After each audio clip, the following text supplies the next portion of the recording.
Welcome to Pallavi TV. తాజాగా ఉద్యోగ ఉపాధ్యాయులకు CM Revanth Reddy good news చెప్పారు. ఒక డిఏ ప్రకటించారు. ఆ డిఏ ప్రకటించడంపై ఉపాధ్యాయ ఉద్యోగ సంఘాల్లో ఎట్లాంటి స్పందన ఉంది, వాళ్ళు ఏమనుకుంటున్నారు ఈ డిఏ ప్రకటనపై?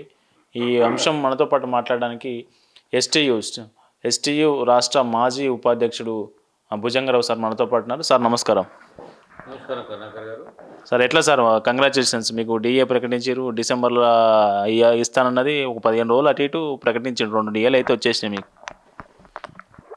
ఎట్లుందంటే చూడబోతుంటే చెప్పుకొని మూరువ చూసుకొని ఏడవ. డిఏలేమో ఇప్పుడు జనవరిలో కేంద్ర ప్రభుత్వం అయితే 6 డిఏలు పెండింగ్ ఉంటాయి. ఆయన 6 నెలల కింద రేవంత్ రెడ్డి గారు జేఏసీకి మాట ఇచ్చి సమావేశంలో ఏం చేసిండంటే మీకు 2 డిఏలు ఇస్తున్నా అన్నాడు. వీళ్ళందరూ కూడా 2 డిఏలు అనుకున్నారు. కానీ ఇచ్చింది ఇప్పుడు ఒకటి ఇస్తున్నా, ఇంకొకటి మీరు బయటికి పోయే వరకే, గేట్ బయటికి పోయే వరకే మీకు ఒకటి వస్తుంది, అది ఎప్పుడు ఇస్తా అనేది మీకు సమాచారం వస్తుంది అని చెప్పాడు. వచ్చిన దానికి సంబరపడ్డరు, హర్షం ప్రకటించారు. బయటకు వచ్చి గేట్ బయటకు వచ్చి చూసుకున్నారు. అరే ఇంకా సమాచారం రాలేదు, ఇంకా వార్త రాలేదు, 2వ డిఏగా సంగతి ఏంటంటే అది రేవంత్ రెడ్డి గారు ఎక్కడైతే చెప్పిండో అక్కడనే జారిపోయింది.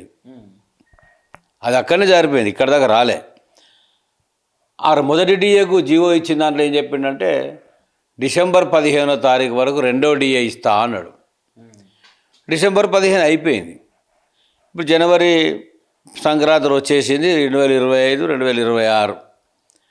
సరే 2వ డిఏ ఎప్పుడు ఎప్పుడు ఎప్పుడు అని అందరు ఎదురు చూస్తున్న సమయంలో మా బతుకులు ఎట్లా అయిపోయినాయి అంటే సంక్రాంతి కానుక, తీపి కబురు, చాలా చక్కటి మాట చెప్పడానికి అన్నట్టు పరిస్థితి అయిపోయింది. మన ఆర్ పట్నాయక్ గారిది ఒక సినిమా చూసిన. ఆ సినిమాలో పాట ఉంటుంది, రాను రానంటూనే పిల్లోడు రాములోడి గుడికి వచ్చాడు, లేదు లేదంటూనే రేవంత్ రెడ్డి ఒక డిఏ ఇచ్చిండని మా వాళ్ళు అనుకుంటున్నారు. పాపం యాడికొచ్చిండు రేవంత్ రెడ్డి రాను రాను అనుకుంటా, టీజీఓస్ సంఘం డైరీ ఆవిష్కరణకు వచ్చిండు. ఆ ఆవిష్కరణలో ఏలూరు శ్రీనివాస్ గారు టీజీఓ అధ్యక్షుడు. సరే వాళ్ళ డైరీ ఆవిష్కరణకు వచ్చిండు, ఆవిష్కరణ చేసుకున్నారు, ప్రోగ్రాం అయిపోయింది. ఉద్యోగ సంఘాల ధర్మం, సమస్యలు ఏకరువు పెట్టాలి, ముఖ్యమంత్రి ముందట సమస్యలు పెట్టి వాటిల్లో కొన్ని మీరు ప్రకటించాలనేటువంటి డిమాండ్ చేయాలి, విజ్ఞప్తి చేయాలి, కోరాలి. కానీ అది ఎట్లున్నదంటే అది చూస్తే రేవంత్ రెడ్డి గారు అన్నా, ముఖ్యమంత్రిని స్టేజ్ మీద అన్నా అని అన్నటువంటి సందర్భం ఫస్ట్ టైం నా లైఫ్లో చూసినాం. రేవంత్ రెడ్డి అన్నెట్లయిండో ఏలూరు శ్రీనివాస్ రెడ్డి తమ్ముడు ఎట్లా అయిండో ఆయనకు. అదేం బంధము, అదేం వరుసో నాకు అర్థం కాలే. ముఖ్యమంత్రి గారు అని మాట్లాడతారు ఎక్కడైనా. మేము నాయకత్వాలు వహించినాం, జేఏసీలో పనిచేసినాం, జాక్టోలో పనిచేసినాం, జేసీటీలో పనిచేసినాం, ఫ్యాప్టోలో పనిచేసినాం. ఈ కల్చర్ ఎప్పుడు లేదు, ఒక వింత కల్చర్ వచ్చింది. రెండోది సార్, మీరు కనుక అన్న రేవంత్ అన్న మీరు స్పీచ్ ఇస్తే కనుక మీరు మాట్లాడితే అబ్బా దుమ్ము దుకాణం అయిపోతుంది. నా ఇంట్లో ఉన్న మనవడు మనమరాలు మీ మాటలు విని ఎగిరి గంతు వేసి కేరింతలు కొడుతున్నారన్నా, మీ మాటల్లో మీ స్పీచ్ అంత పవర్ ఉంటుందా, అంత ఇది ఉంటుందన్నా అని చెప్పేసి ఆకాశానికి లేపిన పరిస్థితి.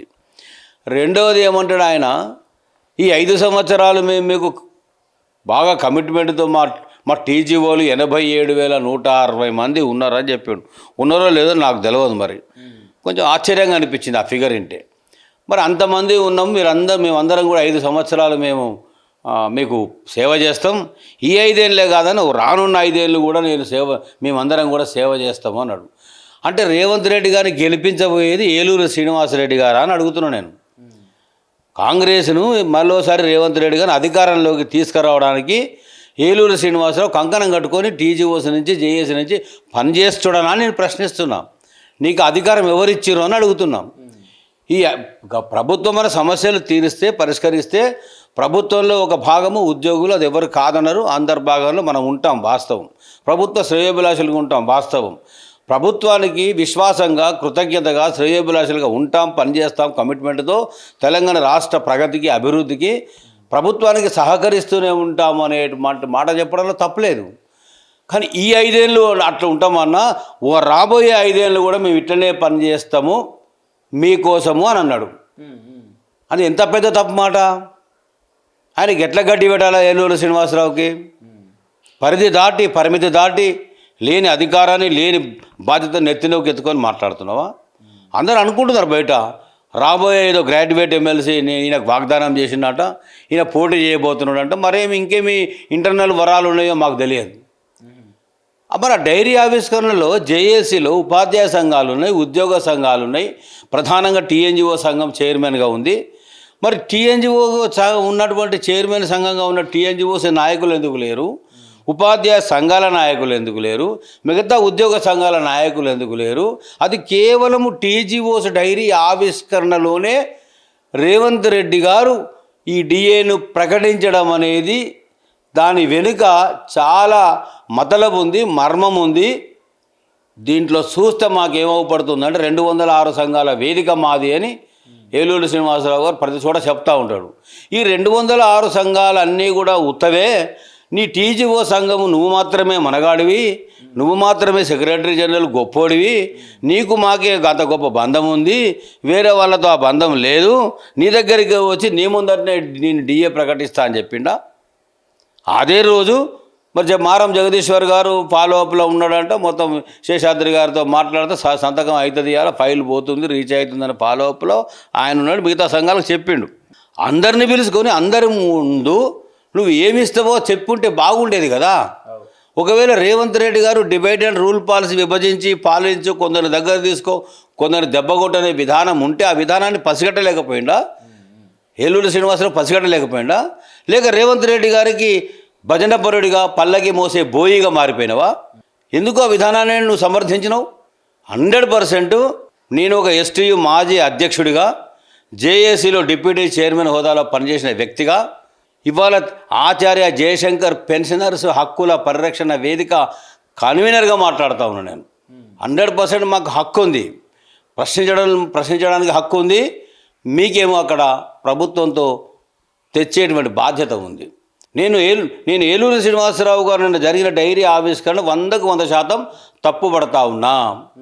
ఇవాళ మిగతా సంఘాలన్నిటి కూడా విలువలేని మాదిరిగా, పరపతి లేని మాదిరిగా ప్రభుత్వం పట్టించుకోవడం లేదు వాళ్ళనే విధంగా ఈ మెసేజ్ పబ్లిక్లోకి మా ఉద్యోగ ఉపాధ్యాయ పెన్షనర్ల లోపలికి వెళ్ళిపోతే ఏ రకమైనటువంటి పరిస్థితి ఏర్పడుతుంది ఆ మాత్రం ఊహించలేకపోయినావా ఏలూరు శ్రీనివాసరావు గారు?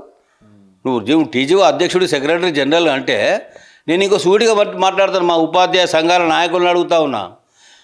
కేవలం ఉద్యోగులు గెజిటెడ్ అధికారులే జేఏసీ చైర్మన్, సెక్రటరీ జనరల్గా ఉంటారా? ఎన్ని ఉపాధ్యాయ సంఘాలు ఉన్నాయి? ఎంత సభ్యత్వం ఉంది మనకు? అది పిఆర్టీ ఉంది, యూటీఎఫ్ ఉంది, ఎస్టీ ఉంది, ఇంకా కొన్ని సంఘాలు ఉన్నాయి కదా.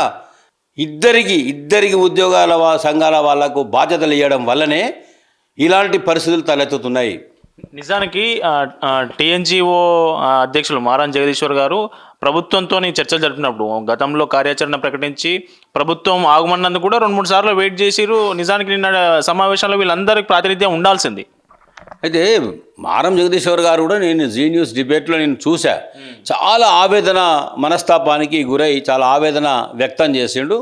మా ఎస్టీ నుంచి ఉన్నటువంటి అధ్యక్షుడు కూడా మరి జేఏసీ నిన్న శ్రీనివాసరావు డైరీ ఆవిష్కరణలో ముఖ్యమంత్రి గారి వైఖరి కానీ, ఏలూరు శ్రీనివాసరావు వైఖరి కానీ, మా సదానంద్ ఎస్టీయు అధ్యక్షుడు కూడా తప్పుపట్టిన పరిస్థితిని చూసాం. నేనేమంటున్నా అంటే ఇక్కడ ఇప్పటికైనా 206 సంఘాలు ఉన్నాయి, ఎందరున్నారో కూర్చోండి, సమీక్ష చేసుకోండి, రీఆర్గనైజ్ చేసుకోండి. ఖచ్చితంగా ఉపాధ్యాయ సంఘాలకు ఒక సంఘానికి సెక్రటరీ జనరల్ ఇవ్వాల్సిందే. చైర్మన్గా టీఎన్జిఓస్ ఉన్నారు, టీజీఓస్ ఉంటారా, టీఎన్జిఓస్ ఉంటారా, మీరు డిసైడ్ చేసుకోండి. ఇప్పుడు ఉన్నదాన్ని కొనసాగిస్తూ ఇద్దరిని పల్లకిని మొత్తం మీ ఇద్దరికి అప్పచెప్తే ఆల్రెడీ సెక్రటరీ జనరల్గా ఉన్న వ్యక్తి తీసుకపోయి ఆ పల్లకిని రేవంత్ రెడ్డి గారి పాకెట్లో పెట్టే పరిస్థితి ఉంది. కాబట్టి ఇక నమ్మకం లేదు, విశ్వాసం లేదు. ఈ విశ్వాసం లేదు. నిన్న డిబేట్లో చర్చల్లో కూడా టీఎన్జిఓస్కు టీజీఓస్కు వర్టికల్గా ఒక డిఫరెన్స్, ఒక లైన్ అనేది కనబడింది. డిఫరెన్స్ అనేది అది అందరికీ తెలిసిపోయింది, తేలిపోయింది. ఎప్పుడైతే సంఘాల విశ్వాసాన్ని కోల్పోతారో నైతికత వహించి ఏలూరు శ్రీనివాసరావు గారు సెక్రటరీ జనరల్ బాధ్యత నుంచి తప్పుకోవాలి, రాజీనామా చేయాలి. రాజీనామా చేసి పునఃసమీక్ష చేసుకొని ఉపాధ్యాయ సంఘాలకు సెక్రటరీ జనరల్ బాధ్యత అప్పగిస్తేనే పారదర్శకంగా చర్చలు ఉంటాయి. పట్టుబట్టడంలో ఉపాధ్యాయ సంఘాలు వెనుకకు పోకుండా సాధించి తీసుకొస్తారు. అంత మాట్లాడినారు కదా నిన్న రేవంత్ రెడ్డి గారు ఉపన్యాసం చేసిండు. రేలూరి శ్రీనివాసరావు గారు కోరికలు చెప్పిండు. ఆ కోరికల్లో మా రాష్ట్రం లోపల హైదరాబాద్లో మాకు సంఘ భవనాలు కావాలి, స్థలం ఇవ్వండి, భవనాలు కట్టుకోవాలి, భవనాలు కట్టుకోవడానికి సహకరించండి అని అడిగిండు. జిల్లా కేంద్రాల్లో కూడా అడిగిండు. ముఖ్యమంత్రి గారు కూడా వెంటనే వరం ప్రకటించేసిండు. అంటే ఎన్నాళ్ళ నుంచి మీ ఇద్దరి మధ్యలో అండర్స్టాండింగ్ ఉంది. మీరు ₹1 కోటి సమీకరించుకోండి, నేను కూడా ₹1 కోటి ఇస్తా, హైదరాబాద్లో నేను మీకు స్థలం ఇస్తా. స్థలం ఇవ్వడానికి టీజీఓ భవనం కట్టుకోవడానికి మాకేం బాధ లేదు, సంతోషం. కానీ సందర్భం అది కాదు, వేదిక అది కాదు కదా. మీరు రిప్రజెంటేషన్ చేసి ముఖ్యమంత్రి గారిని ప్రత్యేకంగా కలిసి మీ అప్పీల్ ఏదైనా ఉంటే చెప్పుకొని ఆ విజ్ఞప్తి చేసుకొని సాధించుకుంటే వేరు. కానీ డిఏ ప్రకటించిన వేదిక మీద సంఘ భవనాల చర్చ ఎందుకు వచ్చింది? ముఖ్యమంత్రి గారు అంత ఉదారతను మీ పట్ల ఎందుకు ప్రకటించినరు అని నేను ప్రశ్నిస్తూ ఉన్నా. దీంట్లో 20,505 మంది రిటైర్డ్ వాళ్ళు రిటైర్ అయినరు. అసెంబ్లీలో 20,500 మంది రిటైర్ అయినరు. వీళ్ళకు రావాల్సిన పెన్షన్ అండ్ బెనిఫిట్స్ 13,700 పైన ఉన్నది అని చెప్పిండు కదా. కనీస ప్రస్తావన గట్టిగా ఒక పట్టుబట్టి మన దగ్గరికి ముఖ్యమంత్రి వచ్చినప్పుడు ఎందుకు రిటైర్డ్ వాళ్ళ బాధలు ఏకరువు పెట్టలేకపోయినరు? ఎందుకు మీరు అంతగా మాట్లాడలేకపోయినరు? రిటైర్డ్ వాళ్ళ సమస్యలు కావా, పోతున్నాయి వాళ్ళ ప్రాణాలు కావా, పడుతున్నాయి వాళ్ళ బాధలు కావా? టాప్ ప్రయారిటీ బేసిస్లో రిటైర్డ్ వాళ్ళని తీసుకోవాల్సిన అవసరం ఉంది. ముఖ్యమంత్రి గారికి ఇంకొక మాట కూడా ఈయన అన్నాడు ఏలూరు శ్రీనివాసరావు ఏమన్నాడు? వాట్సాప్లో మొత్తం క్షుద్ర పూజలు చేస్తూ ఉన్నారు సార్ అందరూ. అంటే నాబోటి వాళ్ళు, అడుగుతున్న వాళ్ళు, ప్రశ్నిస్తున్న వాళ్ళు, మేము క్షుద్ర మాంత్రికులం, మేము పూజలు చేస్తాం, రేవంత్ రెడ్డి గారి వినాశనం కోరుకుంటాం. ఏలూరు శ్రీనివాసరావు గారు ఒక్కరే ఆయన శ్రేయస్సును కోరుకుంటారు, సంక్షేమం కోరుకుంటారు. ఏం పద్ధతి అండి నీది? ఎక్కడ మాట్లాడి నేర్చుకున్నావు? అంటే క్షుద్ర పూజలు చేసే వాళ్ళగా కనబడ్డామా మేము? ప్రభుత్వ శ్రేయోభిలాషులు మేం కాదా? నువ్వు ఒక్కడివే శ్రేయోభిలాషవా? ఆ విధానం మార్చుకోండి, ఆ పద్ధతి మార్చుకోండి. ఇక ముందైనా ప్రజాస్వామ్యం బద్ధంగా పోకపోతే ముఖ్యమంత్రి గారికి ఏ రకంగా గుణపాఠం చెప్పాలో తెలంగాణ ప్రజానీకం కాసుకొని కూర్చుంది. అందులో ఉద్యోగ ఉపాధ్యాయ పెన్షనర్స్ ముందు వరుసలో ఉంటారు. రేపు జరగబోతున్న మున్సిపల్ ఎన్నికల్లో తడాక సత్తా ఏందో చూపిస్తారు. రెండోది ఏలూరు శ్రీనివాసరావు కూడా ఇదే వైఖరితో తన వ్యవహార నాయకత్వం కనుక ఉంటే ఖచ్చితంగా మేము వదిలిపెట్టే ప్రశ్నే లేదు.